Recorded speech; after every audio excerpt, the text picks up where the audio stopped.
Hello everyone, welcome back to my channel. তোমরা কেমন আছো? আশা করি ভীষণ ভালো আছো। আমি ভালো আছি, কিন্তু মন মতলব একদমই ভালো নেই। সেটা কেন? আমি বিগত কয়েকদিন ধরে আমি ভিডিও তুলতে পারছি না, করতেই পারছি না।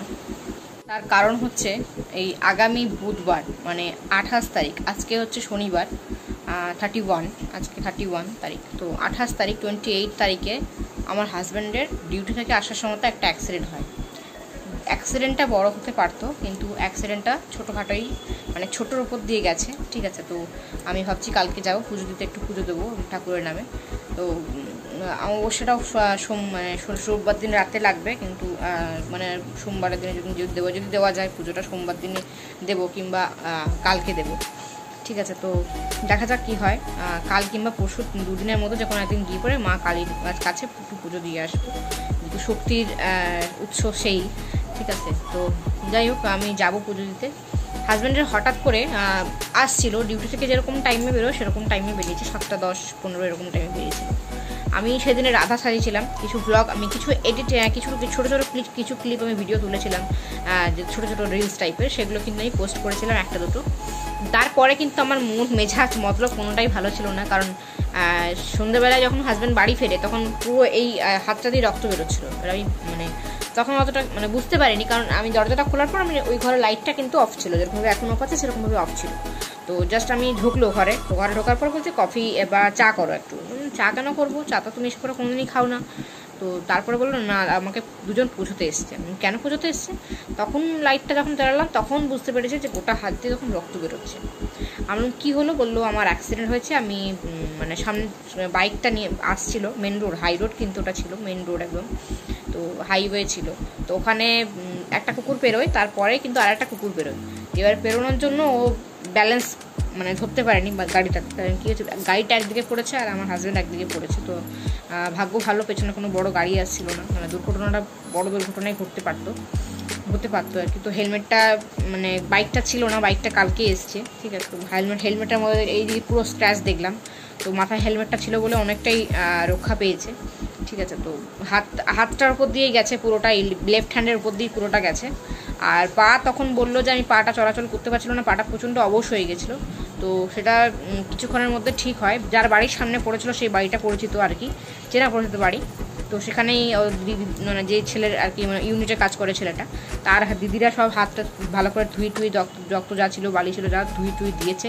ওখান থেকে অফিসের গাড়ি এসছে, অফিসের 4 চাকার গাড়ি এসছে, গাড়ি করে হসপিটাল নিয়ে গেছিলো। হসপিটালে টিটানাস ইঞ্জেকশন দিয়েছে, তারপরে ড্রেসিং করে দিয়েছে, ওষুধ লাগিয়ে ড্রেসিং করে দিয়েছে, তারপরে ওষুধ দিয়ে সেই বাড়িতে আমার হাজব্যান্ড বাড়িতে এসছে।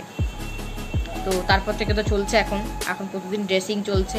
এখন চিন্তা, এই খাওয়া যাবে না, ওই খাওয়া যাবে না, শুকোতে হবে জিনিসটাকে ধরো, কারণ প্রতিদিন সময়তে ড্রেসিং চলছে। তারপরে কিন্তু ডিউটি যাইনি আমি, সব সময়তে ওর কাছে, মানে সমস্ত কাজটা আমি করছি, কারণ ওকে কিছু করাচ্ছি না, কারণ যখন যেহেতু পড়ে গেছিলো হাতটা প্রচণ্ড পরিমাণে এখনও শুকোয়নি, এখনও প্রচণ্ড পরিমাণে রস করাচ্ছে। ঠিক আছে, তো প্রে করো সবাই যেন রাতে করে সুস্থ হয়ে যায়, হাতটা যেন রাতে করে ঠিক হয়ে যায়। এই হাতটা এইরকম করে ব্যান্ড করাটা কত যে কষ্ট করে, মানে এই জায়গাটা ব্যান্ড করতে গেলে তো লাগবে, তাই না? মানে কী বলবো, আর খুবই লাগছে আমারও খুব, মানে আমি যখন পরিষ্কার করি তখন খুব আমার কষ্ট হয়, আমি পুরো চোখ দিয়ে জল বেরিয়ে যায়, আমি পারি না এরকম কষ্ট করতে, মানে দেখতে আর কি। প্রথম দিন যখন দেখেছিলাম তখন পুরো কেঁদে ফেলেছিলাম আমি, কারণ আর মাথা প্রচণ্ড ঘোরায় আমার রক্ত দেখলে। ঠিক আছে, তো সেই দিনে খুব মাথা ঘোরাচ্ছিল দেখার পর থেকে, কিন্তু কিছু করার নেই। যখন লেগেছে তখন একটু তো ড্রেসিং করতে হবে, কারণ এমন জায়গায় লেগেছে এখানটা দেখাও যায় না। ঠিক আছে, ভালো করে। তো এখন চলছে ওই নিয়ে। হাজব্যান্ড এখন একটু পরেই আসবে, আজকে শনিবার, মেয়ে নাচের ক্লাস থেকে আসার পর আমরা কিন্তু এখন মানে বসে আছি, কারেন্ট নেই, ইনভার্টারে চলছে লাইটার ফ্যান, ওই জন্য আমরা একটা রুমে বসে আছি। এখন 6:30 বাজতে যাচ্ছে, সন্ধ্যে দিলাম একটু আগেই। তো চলো, আর বেশি কিছু বলার নেই। রাতের খাবার দাবার করবো। মাছ করেছিলাম আজকে সকালবেলায়, মাছ নিয়ে এসেছিলাম, রুই মাছ করেছিলাম, ভাত করেছিলাম। আমার মেয়ের এখন ঠিক আছে, বমি টমি একদমই আর হয়নি এখন মেয়ে আমার অনেকটাই ঠিক আছে। ঠিক আছে, তো খাওয়া দাওয়া তাও রেস্ট্রিকশন চলছে, মানে ওই রুটিটা খাওয়াচ্ছি না, চলছে ওগুলো পালন চলছে আর কি। একটু খাওয়া দাওয়ার না ঠিকঠাকভাবে করলে বমিটা যদি আবার হয়ে যায়, তার জন্য আমরা কিন্তু বেশি খাওয়াচ্ছি না ওকে, মানে রুটি খাওয়াচ্ছি না। দুবেলায় ভাত খাচ্ছে ও। তো এখন আজকে দুপুরবেলা বেশি মাছ খেতে পারিনি, নাচের ক্লাস ছিল, তাদের মাছটা খেতে পারিনি, কাটা বাঁচতে হতো, সেরকম খেতে পারিনি বেশি করে। তো ওই জন্য একবার রাতেই খাই দেবো মাছটা ভাত দিয়ে। ভাত করব, আর ভাত তো করাই আছে মেয়ের জন্য, আর মাছটা করাই আছে, শুধু আমাদের জন্য রুটি হবে। চলো আজকে আর বেশি কিছু কথা বলবো না।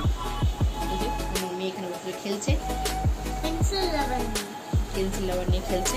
বেশি কিছু বলার নেই, আজকে ভিডিওটা এখানেই শেষ করে দিচ্ছি। যেটুকু বলার ছিল এটুকুই বলার ছিল, আর কিছু বলার নেই। ভিডিওটা ভালো লেগে থাকলে অবশ্যই লাইক করতে হলো না, এবং সবাই আমার হাজব্যান্ডের জন্য প্রে করো। আর দেখি কাল পরশুর মধ্যে একটা পুজো দেওয়ার চেষ্টা করবো না কালকে রাত্রেবেলা কৌশিকে অমাবস্যা লাগছে, দেখা যাক কাল কিংবা পরশু চেষ্টা করবো পুজো দেওয়ার।